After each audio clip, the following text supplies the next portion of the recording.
Lagpas na sa 15 days mula nang maiulat na nawawala si Tatay Robel sa Ugsod, Banga, Aklan. Maging ang kanyang mga kapamilya ay nagtataka na sa kanyang pagkawala. Isa talaga kasi sa mga katanungan ng kanyang pamilya kung nakauwi si Tatay Robel o may pinuntahang ibang pamilya o iba pang mga kaibigan, bakit naiwan nito ang kanyang sombrero at bisikleta doon sa lugar na kung saan huli siyang nakitang nakikipag-inuman kasama ang mga barkada. Sa sunod na mga video natin, panood ninyo yung pagsunod natin sa ating mga barangay official sa paghahanap dito kay Tay Robel. Masigasig ang kanilang paghahanap mula nung maiulat sa kanila na nawawala itong si Tatay Robel. Ngayon, ang isa sa mga gusto sanang mangyari ng kapamilya ni Tatay Robel ay maasistihan sila ng ating mga kapulisan na mabigyan sila ng K9 dog or tinatawag natin police dog.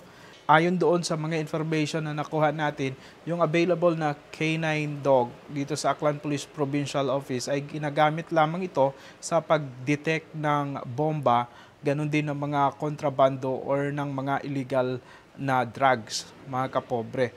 So, isa naman sa mga sumunod na araw, nakita ninyo na may isang butas doon o may isang hukay doon na nakita ang mga kabarangay natin sa Ugsod, Banga, Aklan, kung saan hinukay nila yung area na yon at nakita na may isang patay na baboy na nakasilid sa isang sako. Sa ngayon po ay nabasa ho ng kanyang mga kapamilya mula sa nabasaklan yung mga komento ninyo na baka itong sa ilalim ng sako na ito ng unang patay na hayop na nailibing doon, baka sa ilalim-ilalim ay doon si Tatay Robel. So ngayong araw na ito ay pumunta mismo ang mga pamilya ni Tatay Robel doon sa lugar na yon para personal nilang matingnan at muli nilang hinukay yung pinaglibingan ng baboy na yon para ma-check talaga nila kung ito ba ay may nakalagay doon sa ilalim na portion. Narito po ang video na kuha ng isa nating kababayan doon.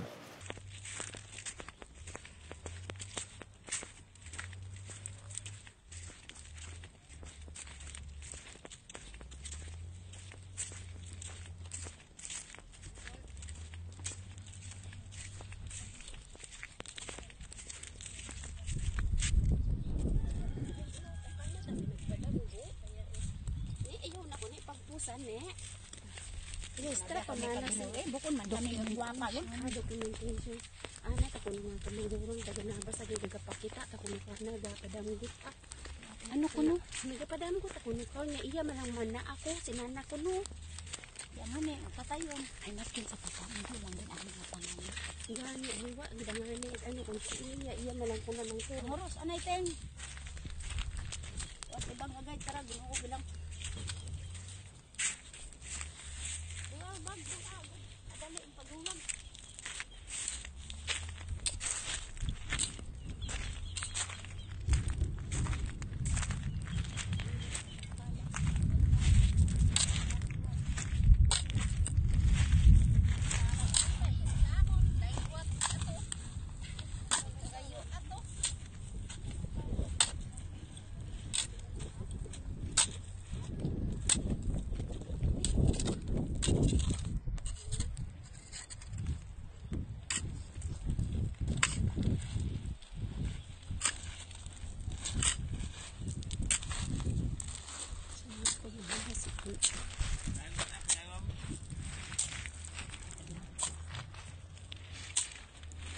Buldukan ato na yan. Ha?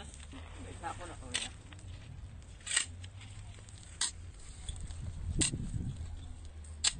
Pagayo ta ko. Pagayo ta ko ni karaya.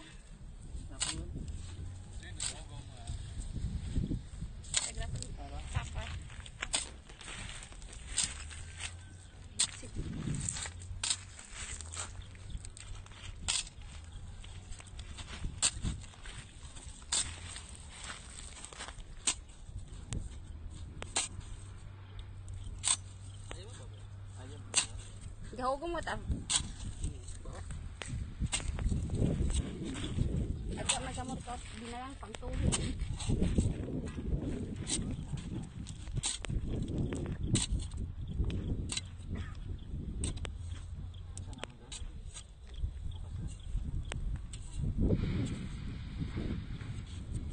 Asa gid kung gusto ninyo. Sako nakasako ron.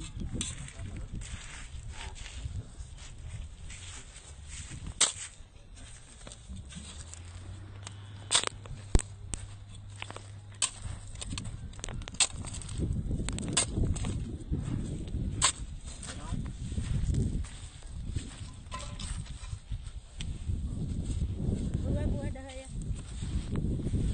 Ay si enda patay ng sapato.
Sa kanilang paghukay, nakita natin na wala hong nakita doon na kung anumang gamit or pinaniniwalaan na bangkay ni Tatay Robel.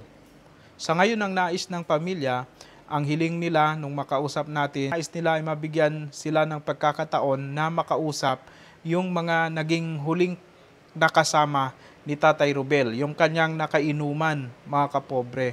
At gusto nila na ipatawag ito sa barangay, tapos mag-uusap-usap sila doon kasama ang pulis, at gusto rin ni Nanay Ninit na may kasama raw na media na magiging saksi doon sa kanilang pag-uusap. Abangan po natin ang susunod na kabanata nitong ating pagtutok kung nasaan nga ba si Tatay Robel.